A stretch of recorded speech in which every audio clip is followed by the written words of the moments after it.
সারাদিন আজ রান্নাবান্না করিনি, কিছুটা সিকনেস ছিল। রাতে জায়ানের আব্বু খাবে, সো একেবারে কিছু না করলেই চলছে না, তাই শর্টকাট কিছু একটা করছি। ইলিশ মাছের দো পেঁয়াজা করব, সাথে বেগুন ভাজা। আশা করছি এই সিম্পল আইটেমগুলোই গরম ভাতের সাথে মজা করে খাওয়া যাবে।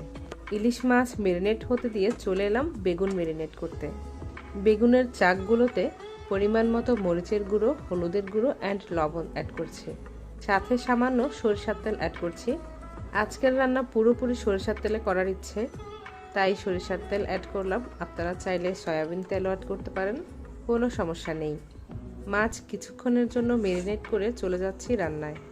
মাওয়াতে গিয়ে সরিষার তেলে ইলিশ মাছ ফ্রাই, বেগুন ভাজা, ইলিশের লেজ ভর্তা গরম গরম ভাত দিয়ে খাওয়ার সুযোগ আপাতত না থাকলেও বাসায় সরিষার তেলে ইলিশ মাছ ফ্রাই করে বেগুন ভাজা করে খাওয়া যেতেই পারে, কি বলেন?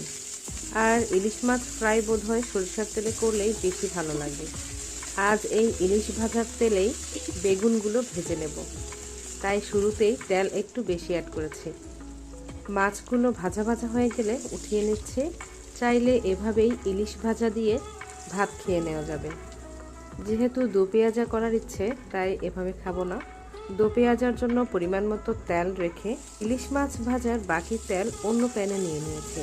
এই তেল দিয়েই বেগুনগুলো ভেজে নেব। ইলিশ ভাজার ঘ্রাণ বেগুন ভাজাতেও কিছুটা মিক্স হয়ে যাবে, আশা করি খেতেও ভালো লাগবে। অন্য চুলায় বেগুনগুলো ভাজা হতে দিয়ে দো পেঁয়াজা করে নিচ্ছি। পেঁয়াজ ও কাঁচামরিচ কুচি ভালোভাবে তেলে ভেজে নিয়ে অ্যাড করছি কিছুটা পানি। সব রকম মশলাই সামান্য অ্যাড করব, বেশি অ্যাড করলে টেস্ট নষ্ট হয়ে যেতে পারে।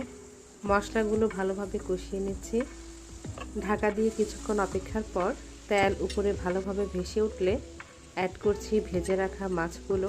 চুলার ফ্লেম মিডিয়াম টু লোতে রেখে কিছুক্ষণের জন্য রেখে দিয়েছি। এই তো বেশ ভুনা ভুনা হয়ে গিয়েছে ইলিশ মাছের দো পেঁয়াজার ফাইনাল লুক। আমি তেমন একটা ভালো রান্না জানি না, আমার মতো করেই রান্না করি, সাথে বেগুন ভাজাও কমপ্লিট। আজকের ভিডিও এখানেই শেষ করছি। কথা হবে পরবর্তী কোনো ভিডিওতে। সেই পর্যন্ত সবাই ভালো থাকবেন। আল্লাহ হাফেজ।